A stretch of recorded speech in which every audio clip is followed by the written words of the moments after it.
So this is a famous and very important passage that then comes up. Reflection, phenomenological reflection, does not withdraw from the world toward the unity of consciousness as the foundation of the world. So we don't want to think of the I as like the foundation on which the world is built, like the house is built on a foundation. That's not the right way of thinking about phenomenological reduction for Merleau-Ponty. Rather, phenomenology steps back in order to see transcendences spring forth, and it loosens the intentional threads that connect us to the world in order to make them appear. It alone is conscious of the world because it reveals the world as strange and paradoxical. So again, we're being in the world, and yet we're stepping back from the world. How does all that work? Well, it's strange and paradoxical because the life world is strange and paradoxical. He then says, Husserl's entire misunderstanding with his interpreters, with the existential dissidence, and ultimately with himself, comes from the fact that we must, precisely in order to see the world and to grasp it as a paradox, rupture our familiarity with it. If we're going around in our usual ways, being familiar with the world, never thinking in this bizarre way, then the world will never appear to us as a paradox. It'll always just be there, kind of the same old familiar thing that we never really renew our contact with. This rupture of phenomenology can teach us nothing except the unmotivated springing forth of the world. That's interesting because by saying unmotivated, he's saying there's no real reason. There's nothing that would, before the world springs into existence, there's nothing that would indicate that it should. So, for example, if you smell smoke, then that motivates the perception of fire. You know that somewhere a fire is burning if you smell smoke. But the world isn't like that. There's no clue that it would have popped into existence. It's just this thing springing forth for no real reason whatsoever. And that's what the reduction is teaching us, because we can't ever step outside of the world. We're being in the world, and the reduction tries to step outside of the world a little bit, and it continuously fails to do so. We can't like step outside the world and get a God's eye view on it and see, here's God giving the world existence. It's just this sort of irrational, non-stop springing forth that we're kind of caught in. The most important of the lesson of the reduction is the impossibility of a complete reduction. So that's what he means by that. This is why Husserl always wonders anew about the possibility. So that's what I meant.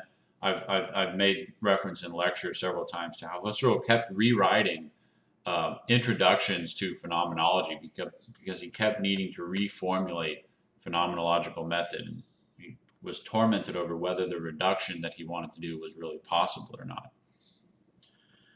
So again, the impossibility of a complete reduction means that if we try to suspend our interaction with the world won't let us do it. We're being in the world. And this tells us something about our mode of existence as being in the world. We can never capture our being in thought fully because that being is always transcending our thought, yet we're part of that being.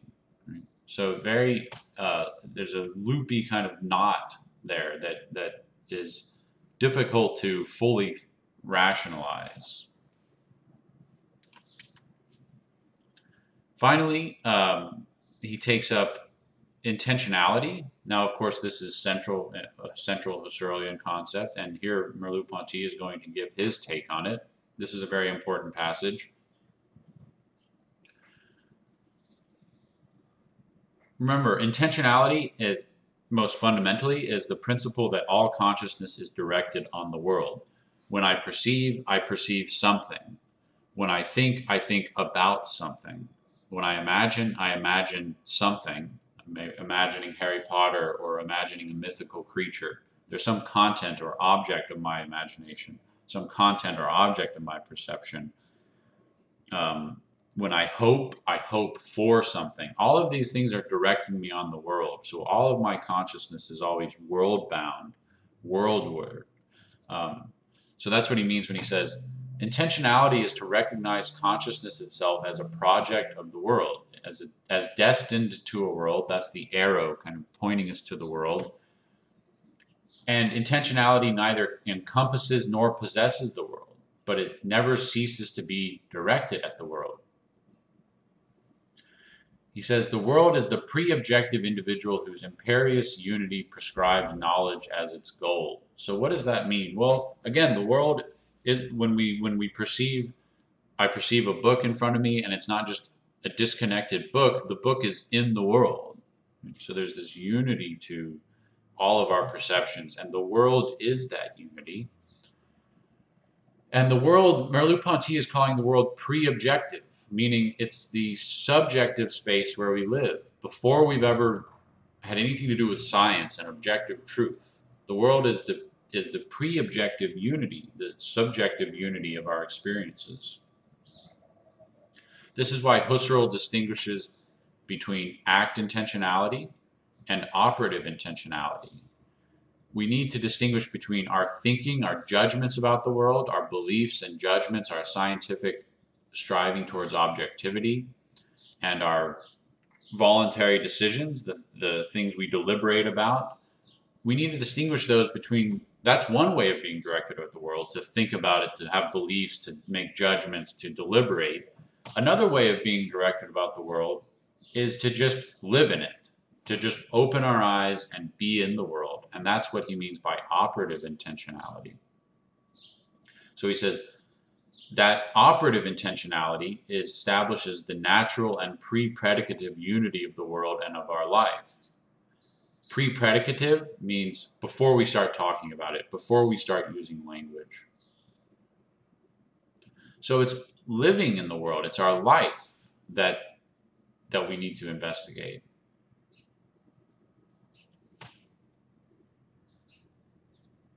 Since we're being in the world, our intentionality can never encompass the whole world. Nevertheless, we're always bound to the world through intentionality. And we can't confuse the world in this sense with the world that we talk about in science. What we want to get at is our fundamental familiarity with the world as we live in it, before we ever start talking about it. What makes the world appear to us as a world before we ever think about geometry, before we ever think about math, science, and so on. We can't be overly intellectualist here. We need to take into account the world as it appears in our desires, our evaluation, and our landscape.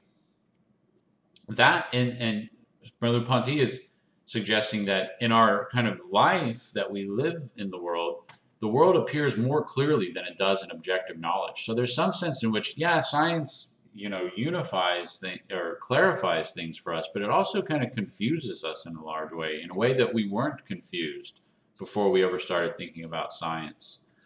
How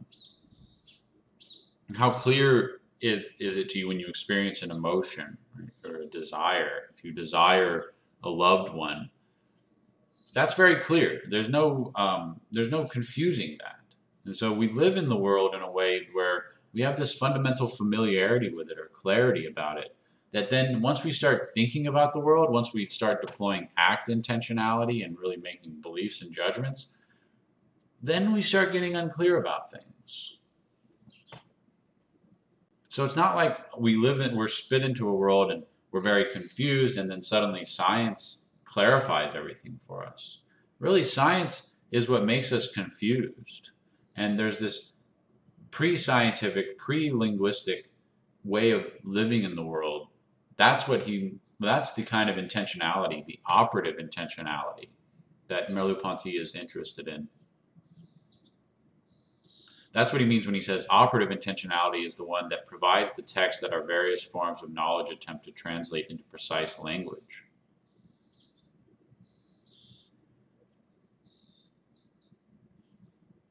Now, because we are already kind of clearly living in the world, and science comes in, analysis comes in and kind of muddles it up, he says the relation to the world, such as it tirelessly announces itself within us, is not something that analysis might clarify. It can't clarify it. It's already clear. what we want to do in philosophy and phenomenology is place that familiarity with the world, with our being in the world, before our eyes, and invite us to take notice. So we're trying to not analyze, but describe and grasp.